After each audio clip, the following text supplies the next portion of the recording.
জীবনের একটা পর্যায়ে এসে খুব পছন্দের একটা অংশকে ফেলে আসার নামই বোধহয় বদলে যাওয়া।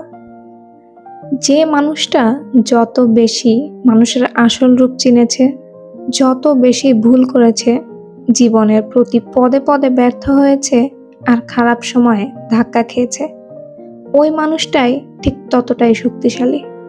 কিন্তু তারপরেও এই আবেগহীন জীবন আর বাস্তবতার পরিপ্রেক্ষিতে নিজের অজান্তেই বদলে গিয়েছে সেই মানুষটা। তবুও ভালোবাসা ছাড়া জীবন অচল। কেউ একজন জীবন রঙিন করার জন্য ঠিক চলে আসবে, এটাই অপেক্ষা করাই হয়তো মানুষের সবচেয়ে বড় ভুল। আসসালামু আলাইকুম সবাইকে, আমি শ্রাবণী মিম বলছি ঢাকা থেকে। আশা করছি কাছে দূরে, দেশ এবং দেশের বাহিরে যে যেখান থেকে আমার আজকের এই ভিডিওটি দেখছেন অথবা দেখছেন না, সবাই অনেক ভালো আছেন। আমিও আলহামদুলিল্লাহ অনেক ভালো আছি। কয়েকদিন হলো আমি নিয়মিত ভিডিও আপলোড দিতে পারছি না, কারণ আমার যে ফোনটা আছে যেটা দিয়ে আমি ভিডিও করি বা আমার কাজগুলো এডিট করি, শ্যুট করি, যেটাই করি না কেন, তো সেই ফোনটা একটু ডিস্টার্ব করছে। আমি জানি না কেন আমার ফোনটা অটোমেটিক কাজ করছে, মানে আমি কোথাও টাচ করছি না, তার আগে আমার ফোনটা মানে নাচানাচি করতেছে, নিজে থেকেই কাজ করার চেষ্টা করতেছে, মানে হাত পা গজায় গেছে আমার ফোনের, যেটা সত্যি কথা। তো এর কারণে দেখা গিয়েছে কি, আমি আমার ফোনের সবকিছু ভাবলাম যে একবার রিসেট করে দেই, তাহলে হয়তো ফোনটা ঠিক হয়ে যাবে, বাট না, ফোনটা ঠিক হয়নি। তো যার কারণে আমি আসলে সমস্ত ভিডিও সব ডিলিট করে দিয়েছি এবং ফোনে যে কাজ করবো আবার নতুন করে, সেটাও করতে পারছি না। তো যার কারণে আমি এখন রেগুলার আর ভিডিও আপলোড দিতে পারছি না। এই যে এই ভিডিওটা আমি এডিট করছি, জানি না কতবার আমাকে রিটেক দিতে হবে এই ভিডিওটার জন্য। তারপরেও চেষ্টা করছি ইনশাল্লাহ। আবার আজকের এই ভিডিওটা আপলোড হওয়ার পরে যে কবে আবার ভিডিও আপলোড দিতে পারবো সেটাও ঠিক জানি না। তবে আমি চেষ্টা করছি শর্টস ভিডিও আপলোড দেওয়ার মাধ্যমে আপনাদের সাথে কানেক্টেড থাকার জন্য। আর এখন যেহেতু আমার চ্যানেলটা মনিটাইজেশন পেয়ে গেছে, তো এখন রেগুলার ভিডিও আপলোড করাটা কিন্তু আমার জন্য মাস্ট। তো আমি সেটাই চেষ্টা করছি, এখন দেখা যাক কতদূর কি হয়। তো এখানে আমি সকাল সকাল ঘুম থেকে উঠে আগে ঘরের সমস্ত কাজ করে নিচ্ছি। এখানে আমার ঘরের কাজ বলতে ঘর গুছানো, ঘর সাজানো, ঘরের ময়লা পরিষ্কার করে নেওয়া। আমার বাসায় ধুলা ময়লার চেয়ে দেখা যায় বিড়ালের লোম বেশি থাকে, এই কারণে দেখা যায় কি আমাকে রোজই পরিষ্কার করতে হয় সবকিছু, রোজই সবকিছু মুছতে হয়। আবার গত একটা ভিডিওতে আমি আপনাদের সাথে শেয়ার করেছিলাম যে আমার এই কাঠের ফার্নিচারগুলোকে কিভাবে ফাঙ্গাস মুক্ত রাখি, কিভাবে নতুনের মতো ঝকঝকে রাখি, সেটা নিয়ে একটা ভিডিও আপলোড দিব। ওই ভিডিওটা আমি এডিট করে ফেলেছিলাম, জাস্ট ভয়েস ওভারটা দেওয়া বাদ ছিল। সেই পর্যায়ে এসে আমি আমার ফোনটাকে রিসেট দিয়ে ফেলেছি, তো যার কারণে সেই ভিডিওটা আসতেও হয়তো দেরি হবে। এখন জানি না কবে দিতে পারবো। তো আপনারা সবাই দোয়া করবেন যেন আমার সমস্ত সমস্যা তাড়াতাড়ি হাল হয়ে যায়, সমস্ত সমস্যা যেন আমি খুব তাড়াতাড়ি কাটিয়ে উঠতে পারি। আর কথা বলতে বলতে যারা এখনো এই পর্যন্ত আমার ভিডিওটার সাথে আছেন, যদি আমার ভিডিওর কোথাও কোনো অংশ আপনাদের ভালো লেগে যায়, তাহলে প্লিজ লাইক, কমেন্ট, শেয়ার এবং আমার চ্যানেলটাকে কিন্তু সাবস্ক্রাইব করতে ভুলবেন না। আর যারা এই কাজগুলো অলরেডি করে ফেলেছেন, তাদেরকে জানাচ্ছি অসংখ্য অসংখ্য ধন্যবাদ। যারা আমার আজকের এই ভিডিওটা আমার ফেসবুক পেজ থেকে দেখছেন, তারা চাইলে আমার পেজটাকে লাইক এবং ফলো দিয়ে রাখতে পারেন।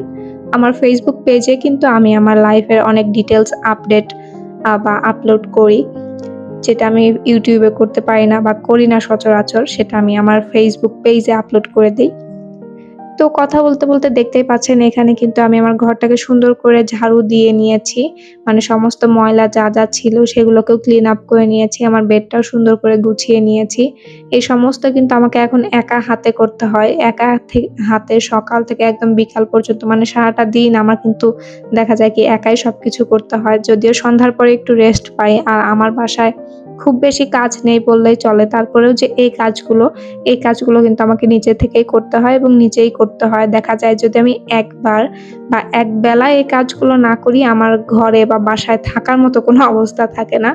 ওই যে যেহেতু বললাম আমার বাসায় বিড়াল আছে, আমি যদি পরিষ্কার করে রাখি, হয়তো আমি হাঁটা চলা করছি, সাবধানে করছি, কিন্তু আমার বিড়ালরা এই যে দেখেন বিছানার উপরেই বসে আছে এখনো।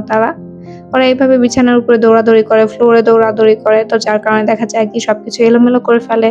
সেই সাথে ওদের যে লোমগুলো আছে সেগুলো চারপাশ দিয়ে পড়ে, তো এগুলো কিন্তু ক্লিন করার একটা ব্যাপার থাকে। তো সবকিছু মিলিয়ে কিন্তু এগুলো আমাকে নিজে থেকেই করতে হয়, নিজেই করতে হয়। তো এখন তো যেহেতু আমার আর আপা আসে না, তো যার কারণে সবকিছু আমি নিজে থেকেই করছি। বেশ ভালো সময় কাটছে। যেহেতু আপা থাকলে দেখা যেত কি আপা হয়তো আমার কাপড়টা ধুয়ে দিত একদিন এসে, আবার বাকি কয়েকদিন এসে আমার ঘরগুলো মুছে দিয়ে যেত। তো তখন আমাকে ঘর মুছতে হতো না। আমি চাইলে শুধু আমার বেডরুমটা গুছিয়ে ফেলতাম, বাকি রুমগুলো গুছিয়ে ঝাড়ু দিয়ে ফেলতাম, হয়ে যেত। আপা এসে মুছে দিয়ে যেত। বাট এখন ওই কাজটাও আমাকে করতে হয়। বাট এটা কোনো ব্যাপার না। আমাকে গত ভিডিওতে হিয়া আপু বলেছিল যে আমার হাসব্যান্ড রান্না করেছে হচ্ছে পরোটা আর বট ভাজি, আমার আন্টি কি যেন করেছিল, আর আমি হচ্ছে সরি আমার হাসব্যান্ড হচ্ছে বট রান্না করেছিল, আমার আন্টি হচ্ছে পরোটা বানিয়েছিল, আর আমি শুধু কোক ঢেলে দিচ্ছিলাম। এটা ছিল আমার কাজ। তো আপু আমাকে বলেছে যে আপু আপনি যে কাজটা করেছেন সেই কাজটা অনেক কঠিন। তো আসলে আপু কি বলবো, যে যেটা পারে তার জন্য সেটা সহজ, আর যে যেটা পারে না তার জন্য সবই কঠিন। দেখা যায় কি আপনি চোখ বন্ধ করে ঘুমাবেন, আপনার জন্য ঘুম আসাটাও অনেক কঠিন যদি আপনি চোখ বন্ধ করতে না পারেন। তো আপুর ওই কমেন্ট পড়ে আমি বেশ অনেকক্ষণ হেসেছি। আপু যদি আজকে আমার এই ভিডিওটা দেখেন তাহলে কিন্তু জানবেন আমি কিন্তু আপনাকে কমেন্টেও রিপ্লাই দিয়ে দিয়েছি। তো সারাদিনের অনেক কাজকর্ম শেষ করে এখন হচ্ছে বিকেলবেলা। তো বিকেলবেলা ভাবলাম যে একটু চা খাই। তো চা খেতে এসে দেখি যে আমার যে চায়ের বয়ামটা ছিল ওটা একদম ফাঁকা হয়ে গিয়েছে। তো অলরেডি আমি কিন্তু চা এনে রেখেছিলাম। যেহেতু বয়ামটা ফাঁকা হচ্ছিল না এই কারণে আর ঢেলে রাখি নাই। আজকে দেখলাম বয়ামটা অলরেডি ফাঁকা হয়ে গিয়েছে। তো এই কারণে আগে চাটা ঢেলে নিলাম বয়ামের মধ্যে। এতে করে হয় কি দেখা যায় বয়ামে থাকলে আমার কাজ করতেও সুবিধা হয়। আর প্যাকেটগুলো ওভাবে পড়ে থেকে নষ্টও হয় না। একটা প্যাকেট যদি আপনি বেশি দিন রেখে দেন দেখবেন যে ওই প্যাকেটটা কোনো না কোনোভাবে হয়তো পিঁপড়ার দ্বারা বা কোনো কিছুর মাধ্যমে দেখবেন ছিদ্র হয়ে যায়। তো যার কারণে দেখা যায় কি আমরা যেটা রান্না বা ব্যবহার করার জন্য রেখে দিচ্ছি এটা কিন্তু পরে নষ্ট হয়ে যায় বা ড্যাম হয়ে যায়, যেটা বলে বাতাস গিয়ে। তো সেটা না হওয়ার জন্য কিন্তু আমরা চেষ্টা করি সবসময় সবকিছু ঢেলে রাখার জন্য কৌটায় করে। এতে করে প্রত্যেকটা জিনিস ফ্রেশ থাকে এবং ব্যবহার করতেও বেশ সুবিধা হয়। তো এখানে আমি চায়ের জন্য অলরেডি পানি গরম দিয়ে দিয়েছিলাম। এখন ওই চায়ের পানিতে চা পাতা দিয়ে দিচ্ছি। ইদানিং কেন জানি না আমার YouTube বা Facebook যেখানে যাই না কেন শুধু চায়ের ভিডিও আসে। আমি জানি না কেন দুধ চা, এই চা, সেই চা এগুলোরই ভিডিও আসে। তো সেটা দেখি। তো ভাবছি যে আমিও একটা ভিডিও বানিয়েই ফেলি যেখানে চা কিভাবে বানাতে হয় সহজ পদ্ধতিতে। আর আমার যে আম্মা আছে, আমার আম্মা কিন্তু আমার হাতের চা খেতে বেশ পছন্দ করে। আমার আম্মা মানে হয় না বাহিরে গেলে পরে চা খেতে দেয়। আমার আম্মা দেখা যায় কি খেতে পারে না ওইরকম। কারণ আমার আম্মার কাছে আমার হাতের চা অনেক বেশি পছন্দের। তো আম্মা যখনই আসে বা আমি যখনই বাড়িতে যাই চেষ্টা করি আম্মাকে চা খাওয়ানোর জন্য। আবার আমার আম্মা সব ধরনের খাবার সবার হাতে পছন্দ করে না। মানে মোট কথা আমার আম্মা কারো হাতের খাবারই খুব একটা পছন্দ করে না। তো সেদিক থেকে দেখতে গেলে আমার হাতেরও জাস্ট টুকটাক কিছু খাবার পছন্দ করে। চা, হালিম, যদি পুরি বানিয়ে দেই পুরি, দেন হচ্ছে কেক, আমি বেশ ভালো কেক বানাতে পারি। তো আমার আম্মা ওটাও বেশ পছন্দ করেই খায়।